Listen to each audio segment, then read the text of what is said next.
This is New York City, mid-October 2004. My first trip to the Big Apple from down south in Atlanta, and I only had 3 things on my mind other than bar hopping. The first was to visit my friend for the weekend who is a student at Columbia University on the Upper West Side of Manhattan. The second was to see the hateful New York Yankees lose the American League Championship Series to their long-cursed rivals, the Boston Red Sox. The third was to go watch the new movie from South Park creators Trey Parker and Matt Stone, who I hero worshipped long before the Book of Mormon made them critically acclaimed. By that Sunday, though, only one of the 3 had succeeded.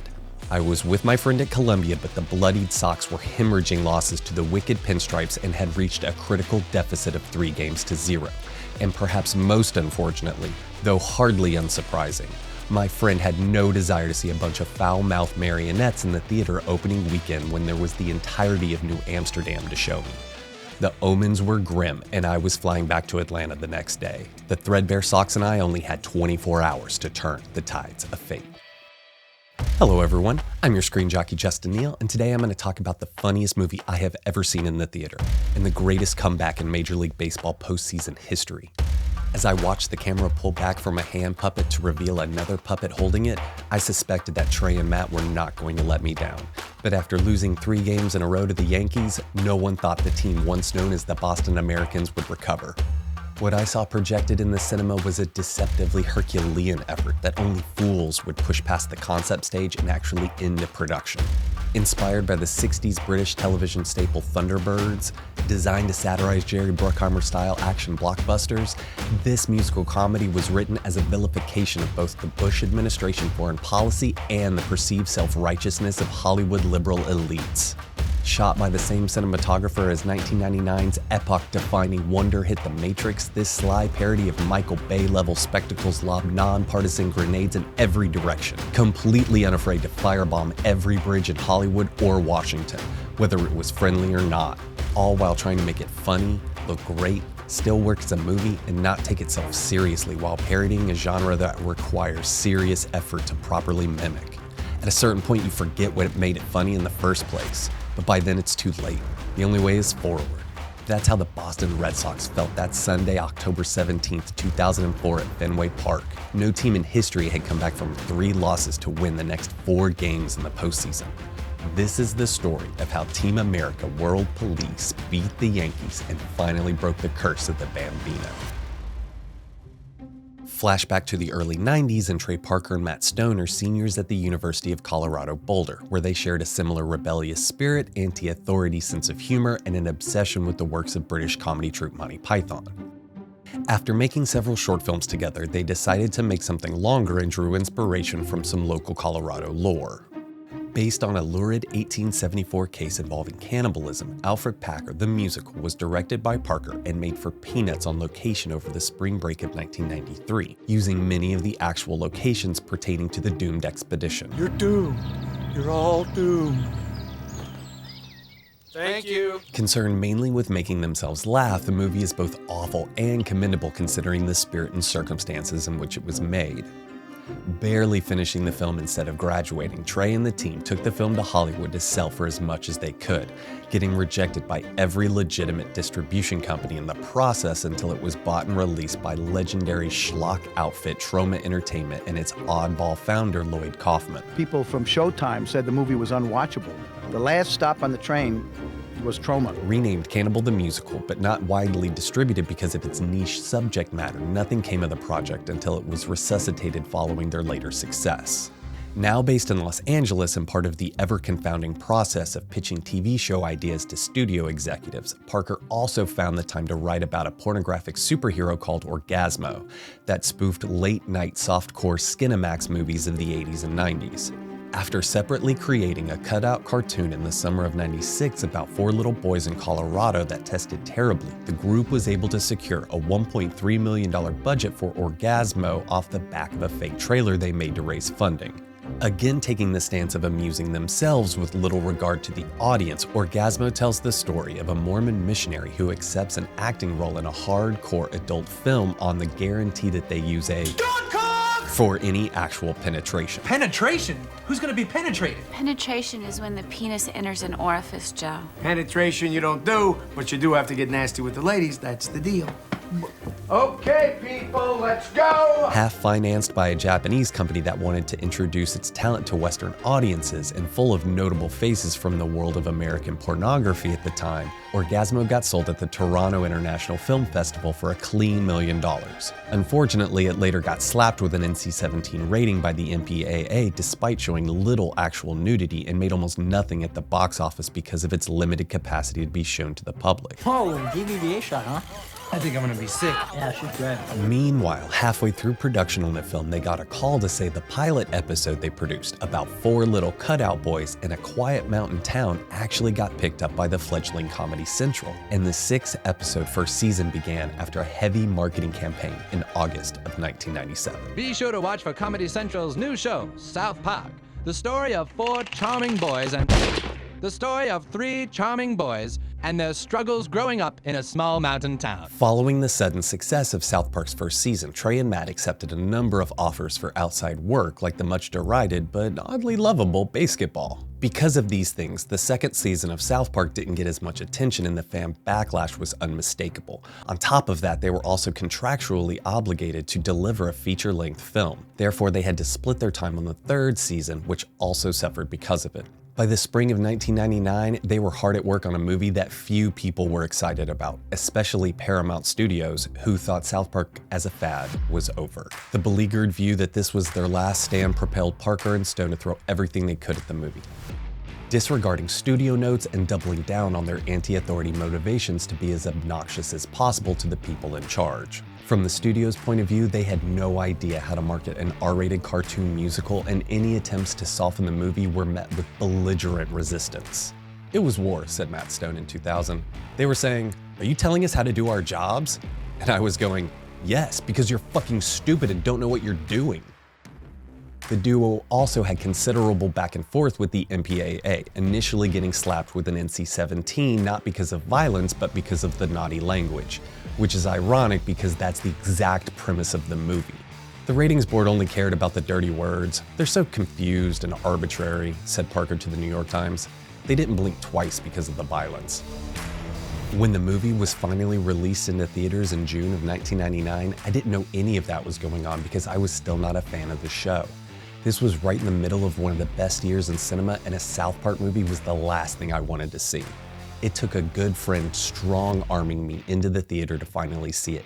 When I did, something shifted in my consciousness. That's when I went into the archives and found Cannibal, then re-released by Troma to ride the wave of South Park's success.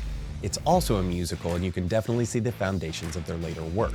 The gem for that movie has always been the commentary that accompanies it, where Trey, Matt, and several others torch their own movie and each other while getting heroically shit-faced. Okay, this is the director's track for the DVD. I'm Trey Parker, your host. And rather than do a traditional director's track, I decided to get some friends together and we're gonna get drunk and watch the movie.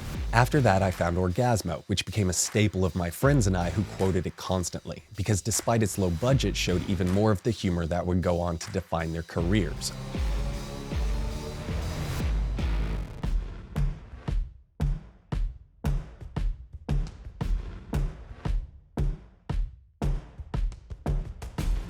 Wouldn't it be cool in this day and age of everything's computerized and everything's, CG, it's like, it'd be cool to just take a giant step backwards, sort of like the same way we did with animation. Because at the time we were just like, yeah, that could be easy, like just make a movie with puppets instead of actors, and that sounded great. Looking at it, you think, yeah, that looks pretty easy, but once we got into actually doing it, we realized it's really tough. Action. Corey, catch him right in there. Pull him out. Ugh. Team America World Police is a farcical protest statement on the Bush administration's war on terror after the attacks on New York City in 2001. It takes the philosophical concept of policing the world and makes it literal, using tropes and stereotypes that are uniquely American to create a force that operates as the world's police, seemingly with impunity and irrespective of anyone else's desires. They believe that the whole world loves them and that they're the good cops everybody needs. Because they're the ones with the ships and the guns, they have a responsibility to use them to stop terrorists, despite leaving terror in the wake of wherever they go in the world. The original concept spawned from the idea that if you made a Jerry Bruckheimer-style action movie like Armageddon using marionettes instead of people, it would instantly become hilarious without having to change anything because they are inherently so ridiculous. Basically, if you just took a Bruckheimer movie and made it with puppets, it would be the funniest. That was originally what we wanted to do. We wanted to redo Armageddon with puppets and not change a line. He basically does make comedy. Plus, no one had ever done a puppet action movie before, and everyone else was going heavily into CG action. So in theory, the market was wide open for some ambitious outsiders to set themselves apart. They also thought it would be easier not having to work with the often mercurial human talent needed in front of the camera. Or as they put it. But really, the main reason we wanted to do puppets was just because we hate actors. No matter how big or small the actor, they always just have, you know, such an attitude and think that they're all rad. And, you know, there's no lamer thing you can be in the world than an actor. It's the most self-serving. I'm just going off on a rant now. Now that they had a direction to go in, it was time to create the team. And like many American action teams, they're all the best at what they do. Spotswood is the ringleader, the old mentor managing the team. Joe is the All-American quarterback and leader, while Chris is the expert martial artist. Lisa is the psychologist, and Sarah is the empath. But they need help infiltrating behind enemy lines, and that's when they have to bring in Gary, a successful but insecure Broadway actor. He's the last piece of the puzzle to make them unstoppable to global terrorists. Now they needed a villain to play foil to our heroes and decided on the enigmatic and reclusive Kim Jong-il, the great leader of the pariah state North Korea at the time. Most of what was known about the secretive leader was unverified gossip, so the team really got a chance to embellish the more outrageous stories going around, using their imaginations to fill in the holes and embellish the characters to levels usually seen in old Warner Brothers cartoons. A man so insecure with himself that he must destroy the world. A man so lonely he breaks into song about it. I'm so lonely. Partnering with longtime South Park collaborator Pam Brady, they quickly learned that puppets telling jokes wasn't funny. What was funny was puppets being serious. The more literal and melodramatic the performance, the funnier it inherently became. So they played it straight. Sort of. They also reached out to mild-mannered Hollywood cinematographer Bill Pope to lens the project, being known most at that time for Army of Darkness, The Matrix trilogy, and Spider-Man 2. When he asked why they didn't ask someone who worked with puppets, they responded, "We want an action guy." Trey and Matt wanted someone who understood action and would light it and shoot it like a Hollywood action movie, so that the ridiculousness only comes from the use of puppets. All effects were done old school in camera, including the pyrotechnics. They were constantly blowing up props and puppets that had fulfilled their duties. Designed as an international thriller, almost every scene takes place somewhere different around the world. Korea, Mount Rushmore, Paris, Cairo, Panama. At times they had 3 separate units going to get all the coverage, which was only possible in such a small stage because they were shooting it like a silent film, adding all sound later. The real problem became style versus practicality. Trey and Matt improvise as they go, using the moment as inspiration for better and funnier ideas. The problem is that puppeteers need time to rehearse these very complicated moves, so it would be preferable to have the storyboards planned out weeks in advance, which they famously didn't do even then. So things took a lot of time, but everything was done very intentionally, and the whole thing is actually a very shrewd analysis of Y2K era action movies. The irony is that in trying to parody action movies, they had to write an actual action movie, learning how hard it is to do well. Cut back to October of 2004, and that's the movie I was desperately trying to get my friend to go see with me opening weekend. I longed to see it, but she was unmoved by my pleas and bargains and blackmail. If this was my fate, then it was time to start drinking, and she agreed to meet some friends at a heavily partisan Yankee sports bar to watch the inevitable loss of Boston to the local team. That's when the tides shifted in my favor. As the players on the field began to warm up, I was asked to explain the curse of the Bambino. George Herman Ruth was a figure that loomed large over baseball in the 20th century. Known as the Babe, or the Great Bambino, Ruth was a star left-handed pitcher for the Boston Red Sox from 1914 to 1919, during which World War I happened in Europe. By 1919, the Sox needed a large infusion of cash and sold Ruth to the New York Yankees for $100 grand, the largest sum ever paid for a player at that point. According to Marty Appel in his History of the Yankees, the transaction changed the fortunes of 2 high-profile franchises for decades. Tired of only pitching every 4 or 5 days as a pitcher, Ruth transitioned off the mound and into the role of a power slugging outfielder, where he broke many batting records over 15 seasons and 2,000 games with the Yankees. Before the trade, the Boston Red Sox were a championship-winning baseball team. After the trade, they hadn't won a World Series in 86 years. In 1990, the sports writer Dan Shaughnessy wrote a book called The Curse of the Bambino, and from then on the name became part of Major League Baseball lore. Some people wondered if it would ever be broken. So fast forward to the third inning, and Alex Rodriguez crushes one over the Green Monster out in left field, driving in Derek Jeter and giving the Yankees a 2-run lead. The bar erupted in cheers, and fueled by liquor, I semi-spontaneously called out that we should ditch the massacre and go see Team America in the theater conveniently located down the street from the bar. Much to my friends' annoyance, they loved the idea, and before I knew it, we were all in the theater, momentarily oblivious to the championship game going on 200 miles away in Boston. What we watched was a truly rare and unusual treat, a movie so unnecessarily difficult that you have to marvel at the fortitude it takes to complete. It's like a season in baseball. Once you're in the middle, there is no end in sight.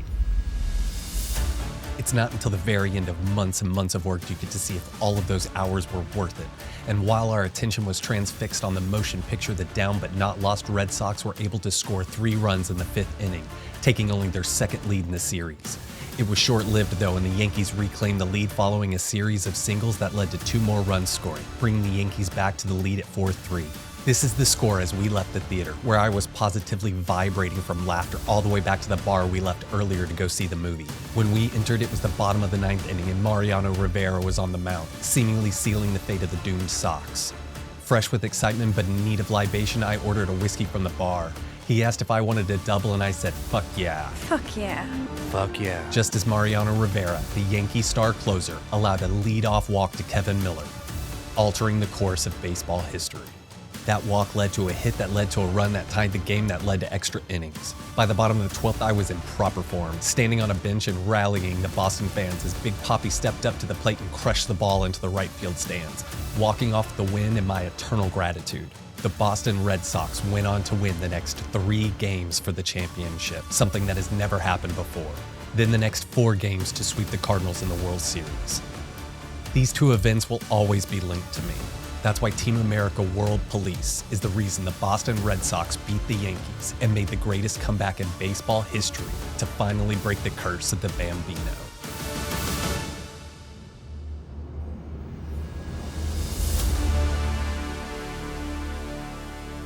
You can't be serious. Oh, I am serious. Look. This is my serious face. Hey everyone, I hope you liked my latest video about Team America, and if you did, give it a thumbs up and subscribe to the channel. I've got a list of essays lined up to do, and there's always the conversational episodes that Lawler and I do together. I'll see you again soon. Go watch some good movies.